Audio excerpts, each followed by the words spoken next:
எல்லா புகழும் என் அப்பன் முருகனுக்கே. இன்னைக்கு ஆவணி ஞாயிற்றுக்கிழமை, ரொம்ப விசேஷமான நாள். சூரிய பகவானுக்கு உகந்த நாள் தான் ஆவணி ஞாயிற்றுக்கிழமை.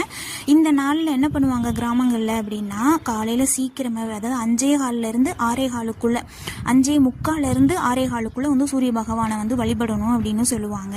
அந்த நேரத்தில் வாசலில் சாணத்தால் நல்லா மொழுகி அதில் நல்லா அழகாக கோலமெல்லாம் போட்டு சூரியன் தான் வரைவாங்க. வரைஞ்சி அதில் காலையிலே பூஜைக்கு அவங்க ரெடி ஆயிடுவாங்க. சாமி கும்பிட்டு மத்தியானம் படையல் போடுவாங்க.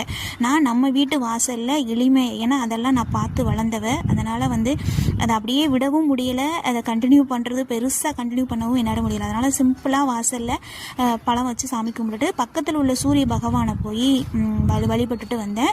அதாவது நம்மளுக்கு கண்ணுக்கு தெரியக்கூடிய தெய்வம் அப்படின்னு பார்த்தீங்கன்னா சூரிய பகவான் தான்.